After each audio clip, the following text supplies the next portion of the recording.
Hi, this is my walkaway video. I had done one before and it got cut off, so I'm redoing it and I'm really glad I'm doing a second one because it's more in depth than I think we might phrase it as. It's not walking away from the Democrats or the Democratic plantation, although that's part of it. But what we're really walking away from is the erosion of the Constitution, is the disparaging and diminishing attitude towards what the Founding Fathers established as the United States of America. So mine, I'll make it short, though it could be long, but I'm going to make it short. So I've seen some really short ones and they're fantastic. Is that I was raised in a very left-wing household. My father was, I wouldn't even say a rabid liberal, though I used to frame him that way or refer to him that way, but he actually was communistic. He tried to join the Communist Party during, I think it was World War II. He dodged getting into, he was a draft dodger basically. He pretended he was insane so they wouldn't draft him into the Army, which is really shameful. His brother went in, I think he was in the Marines, but anyway, my father was not into that. I think he was terrified of death, to be honest.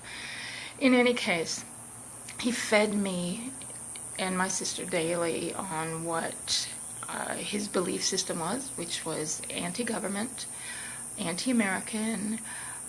He was a first-generation immigrant. I'm second generation on his side. His parents literally came over from Sicily on Ellis Island. You know, they didn't have their name changed because their name wasn't that difficult, but otherwise they would have. And my grandparents made a real life here. My grandmother was a seamstress, my grandfather was a tailor, very Sicilian traditional occupations, and they had their own businesses and owned property and even a little oil derrick. And they did well for themselves here, and they didn't complain about America or hate it. In fact, they were so blessed and so appreciative. My father, for whatever reason, hated it and transferred that to me, like through osmosis and through very definite statements continually through my childhood. So I grew up that way, and I was a bleeding heart liberal, and I did all liberal things in protests, and was just, had that view, that worldview, and the worldview where you don't think for yourself, where you don't examine, you don't question. It's important to question any side. So in the end, when right after my son was born 19 years ago, I came to Christ, and in that amazing transformation of becoming a new creature in Him, over a period of probably 2 years, I would say, 2 to 3 years, my politics completely changed.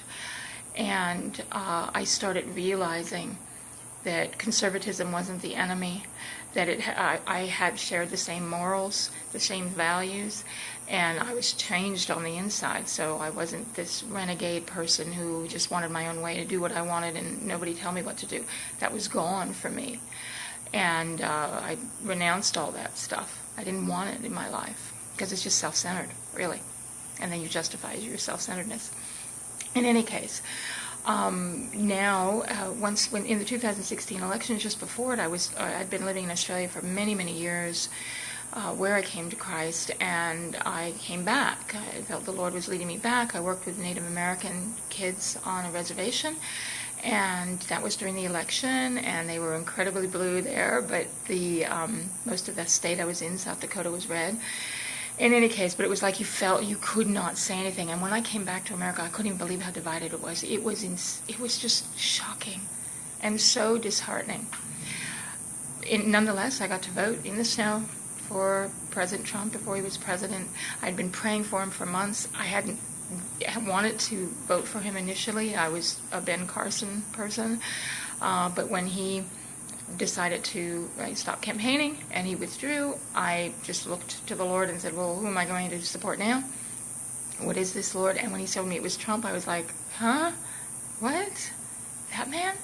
And then he showed me behind the scenes what was really going on and how we needed a man like that for this time. Someone who could, we didn't pull any punches. Someone who, in the dogfight of the media, would actually come up on top because they're vicious. And people who are soft-spoken, who are not fighters, are just not going to make it in this kind of system. And that God chooses who he chooses, like he chose Cyrus, and he brought Israel back to its senses. And I believe this is part of the plan for President Trump, to bring America back to its senses and to honor the Constitution. It's like the Constitution has absolutely been desecrated for decades now.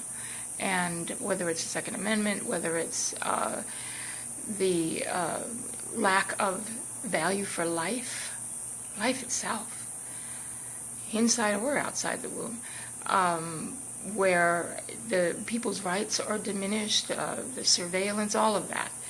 It's we need to return to what this country was founded on, and I believe that's what we're really walking away from. The corruption, not just the left. Yes, the left. It can be a myriad of different stances, but yeah, the left embodies it. But it's walking away from the lie that this country is to be run by money mongers, by the political elite, by globalists. No, this country is to be run for, by, and with the people. And I'm so thankful that I was shown through the Lord what really matters. And each one of us does. And that's what this country should be about. So God bless you all. And that's my walk away.